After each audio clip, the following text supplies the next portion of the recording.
Olá pessoal, eu sou o Pedro Maciel, faço parte do time de relacionamento com investidores aqui da Butiá Investimentos.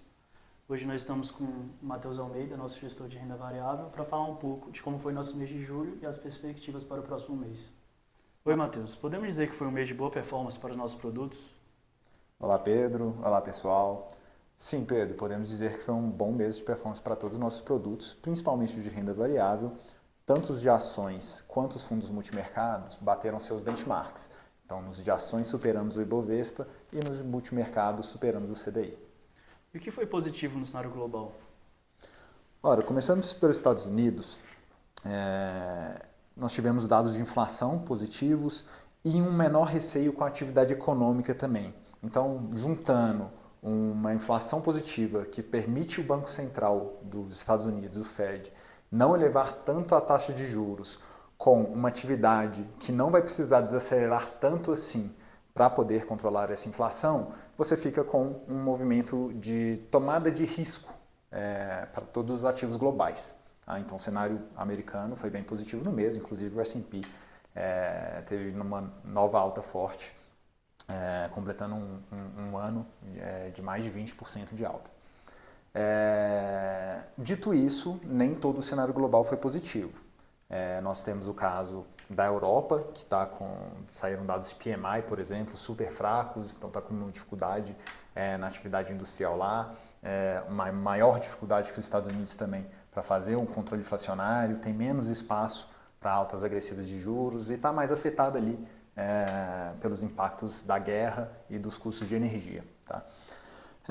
E negativo também, temos a China, que também está com dificuldade para retomar sua atividade econômica. A inflação lá tem vindo baixa, o que gera um certo espaço para que eles se utilizem de políticas anticíclicas e de afrouxamento monetário, mas a gente tem bastante pé atrás ali com a economia, porque nos parece que tem um problema mais estrutural no setor imobiliário e até de infraestrutura por lá. Dito isso, o cenário americano mais positivo para ativos de risco tem dominado. Legal, você também chegou a comentar que o cenário nacional está positivo. Isso se deve principalmente aos índices de inflação que vieram comportados, como a gente observou no IPCA 15?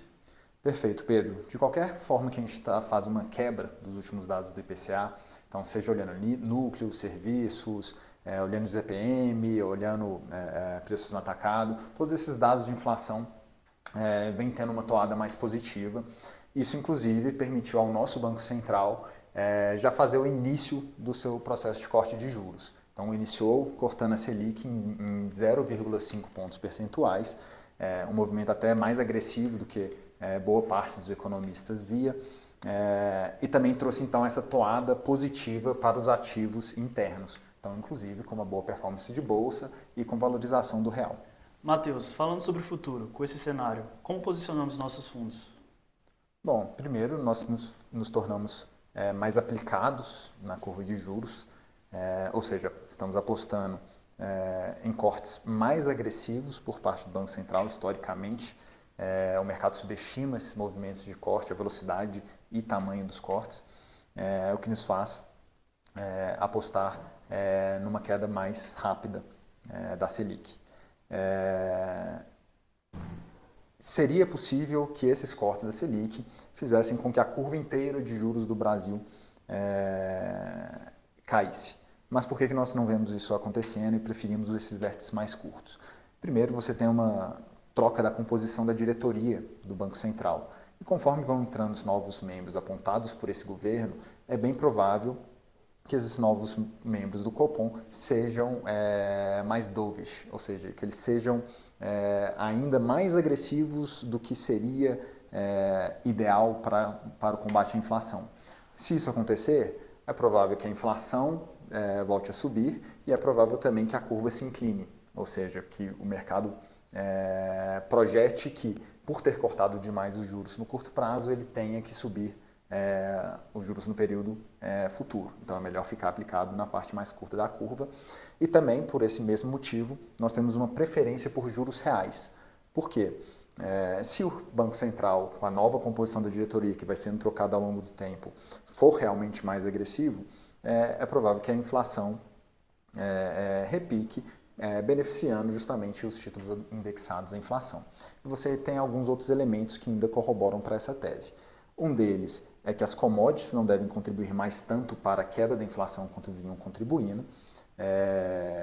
Inclusive o petróleo tem subido bastante, o que faz com que o preço de todos os derivados e eventualmente diesel e gasolina tenham que ser reajustados. A gente vê que a Petrobras não tem feito esses reajustes, está com uma defasagem bem grande agora, mas é um risco adicional para o comportamento inflacionário. E ainda você tem toda a questão da guerra na Ucrânia, e Rússia, países exportadores de commodities, que pode fazer com que o preço das commodities também venha a subir, pressionando a inflação. Dito isso, como nós estamos vendo um cenário benéfico no curto prazo, nós mantemos alguma posição alocada na Bolsa de Valores, principalmente em ações mais voltadas para o mercado doméstico, que são as que mais se beneficiam do corte na taxa de juros. Tá? E como hedge para essas posições, nós estamos comprados em dólar. Por quê? Além de já termos tido uma expressiva valorização do real, então só em nível já fica mais ou menos interessante, a redução do diferencial da taxa de juros, com o Brasil cortando seus juros mais rápido do que os Estados Unidos, você vai perdendo incentivo para aplicações de carry trade no país, criando uma simetria favorável novamente para usar o câmbio como hedge. Legal. Matheus, agradeço pelo seu tempo. Muito obrigado. Foi um prazer, Pedro. Obrigado a todos também. Essas foram as nossas considerações sobre o mês de julho. Para conhecer mais sobre a gestora e ler a carta completa, você pode conferir no nosso site butiainvestimentos.com.br e não deixe de seguir a gente nas redes sociais. @Butiá Invest no Instagram e Butiá Investimentos no Facebook e LinkedIn.